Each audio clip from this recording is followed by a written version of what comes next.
Hey, schmack-a-ma-gob, everybody. I would like to review W.A.S.P. Headless Children. This album is friggin' amazing. I'm going to praise it. My second favorite W.A.S.P. album, right after the first album. It's epic. And it's, you know, it's more mature than what they did in the past. There's a couple songs on here that would fit well on Inside the Electric Circus. I'll talk about that when we get to those songs. But overall, it's a more mature sounding. You have Frankie Banali in the band, really smoking on some of these tracks. And it's just more, it's epic. This would have been a great follow-up to the second album, to the first album. I know a lot love Last Command. I like about half of it. And, you know, Inside the Electric Circus, I like some of that album. I mean, it's cheesy as fuck, but I love Mantronic. You can't get cheesier than that. But Headless Children, it just hit me. It's like, this is like W.A.S.P. on steroids. And it would have been great if that was the follow-up to the first album. First album I like more, but this one sounds like the first album on steroids. But it's musically very different. It's more mature. And, alright, so I'll show you. I don't own the Forever Free single or the Real Me single, but I do have the Mean Man single. And the bonus tracks on the Mean Man single is Locomotive Breath and For Whom the Bell Tolls, which I will speak about when on this episode. And then I have this one that came in the box set that has the other B-sides that were on the Real Me and Forever Free, I believe, because there's a few more songs. So let's get this started. I took notes, man. You know, I listened to the album, right? You know, because I like cooking dinner with my stereo very loud, and I always like playing a vinyl. And I randomly go through my collection, and I went over here, and I was like, oh man, Headless Children, that was the first one I saw. I haven't heard this in a minute. And I'm out there cooking, listening to this shit, and I'm thinking, fuck, I need to review this shit. This shit's awesome, you know? And that's what I love. Like, the coolest things, I gotta say a couple things I love to hear from people is, I got a comment the other day of somebody that has a really bad illness and they're bedridden. And, you know, it's a lung problem, I believe. I'm sorry if I got it wrong. But it made me very sad, but at the same time, he said, but while watching your videos, it like makes my day. And to me, those are the greatest comments. Along with, oh, you turned me on to this album. And man, I don't know, maybe a lot of people, maybe everybody watching is aware of Headless Children, but maybe some of you are like, oh, I thought that album sucked, let me give it another chance. And then your mind will be blown, because I can't see anybody that loves the first W.A.S.P. album not love this album. But yeah, I don't find many W.A.S.P. fans that dislike Last Command and Inside the Electric Circus. Where Blackie thinks Inside the Electric Circus is not the worst album he ever made, but the worst, but yeah, it is. Not only does he think it's the worst album he ever made, he thinks it's the worst album ever made, period, in the history of music. And I'm like, this guy must have not heard Crazy Nights from Kiss. Oh my God, Kiss. So, I'm going to review the songs now. Alright? It starts with, where's my notes, man? I'm not prepared here. The Heretic. Epic. 7 minutes long. And it's a skull cracker. It's really heavy. It starts with this really, you know, I got an itch on my back. And I can't, it's one of those spots you can't reach, man. I'm sorry. I know this is unprofessional, and I'm not gonna edit this. Very unprofessional, I know. But my back was itchy. It's itchy no more. All right. Yeah, it's a 7-minute epic, you know. And again, miles ahead what they did musically before it. This sounds nothing like the first three. This actually sounds more like Iron Maiden, especially that instrumental part. It reminds me of Maiden with the dual guitar things. Great stuff, man. What an awesome opening, man. I remember when I bought this album and I put this on, I was like, whoa, this is really good. All right, then they go into the real me. Many say it's better than the Who version. I don't think that.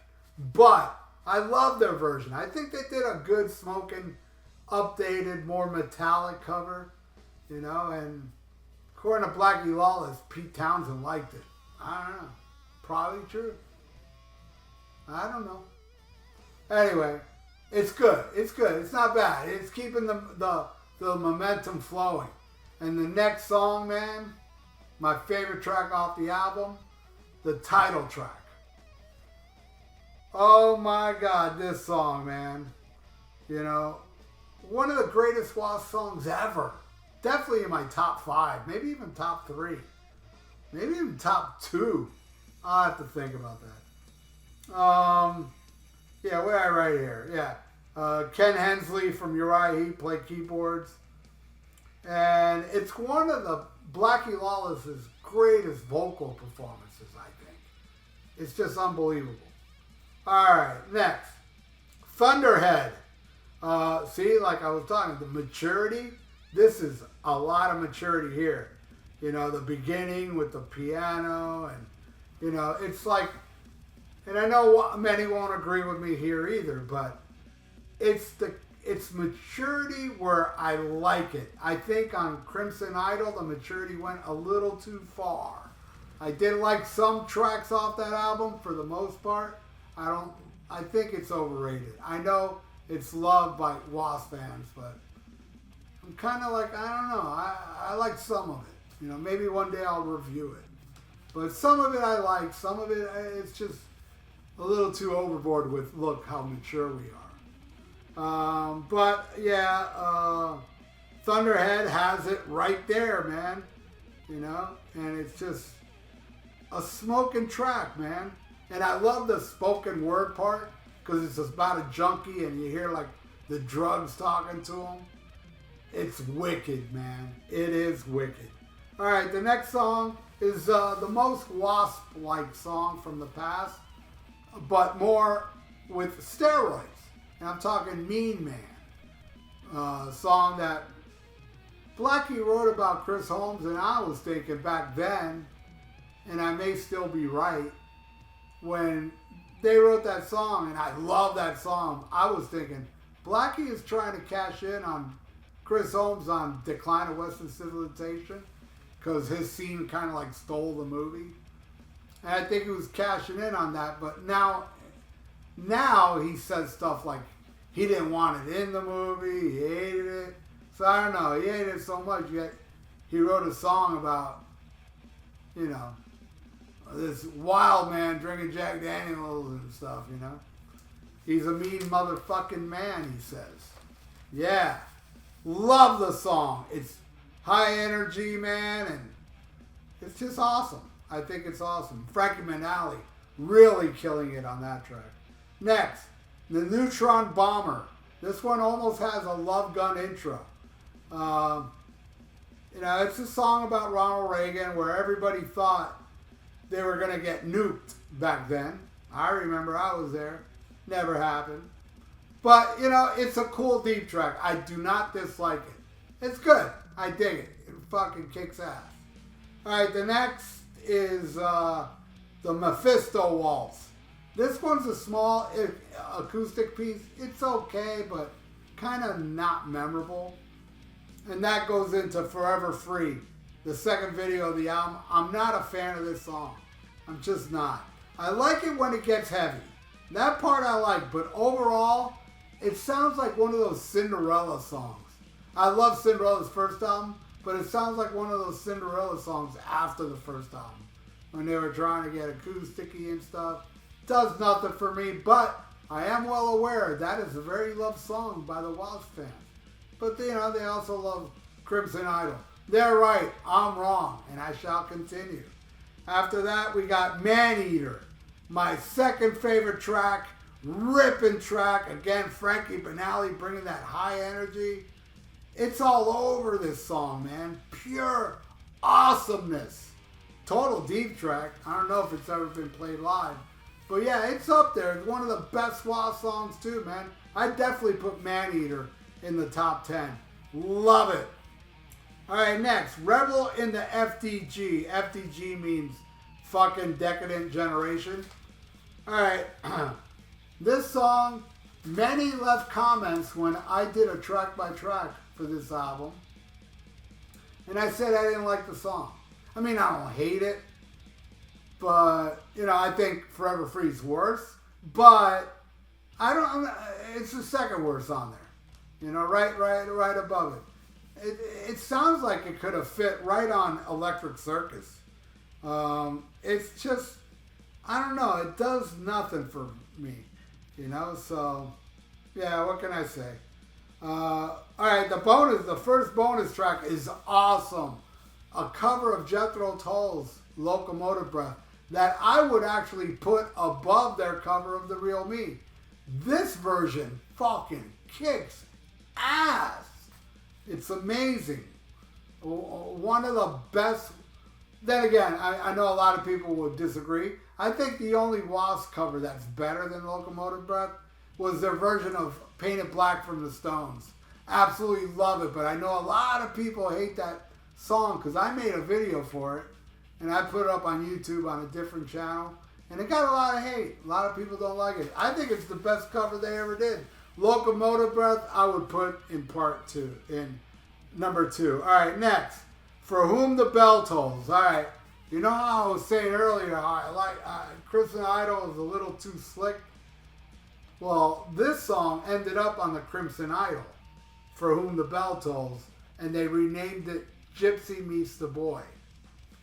Gypsy Meets the Boy is probably my second or third favorite track off Crimson Idol. I only like 4 songs off it. That's definitely one of them. And I would put it above this, For Whom the Bell Tolls. I like what it turned into on the Crimson Idol. And then we got a song called Lake of Fools. Yeah, I can see why this one is a bonus track. It's not memorable or nothing. And then the last one, there's also live in Donington stuff, but I ain't going to talk about that. But the last studio bonus track is a song called War Cry, which is not bad. It's not great either. It's okay. So that is my review of W.A.S.P with Headless Children. And what do you all think of this album? Do you love it? Do you hate it? Do you think Crimson Idol's better? I'd love to know. Me, this album, and the first album are the best W.A.S.P albums. In my opinion. What's your opinion? Put it in the comments below. And thank you so much for watching. Please subscribe to my channel if you haven't. Ring the little notification bell.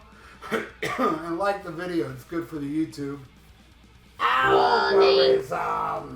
So stay frosty. Listen to the Headless Children and smack 'em on God. Bye.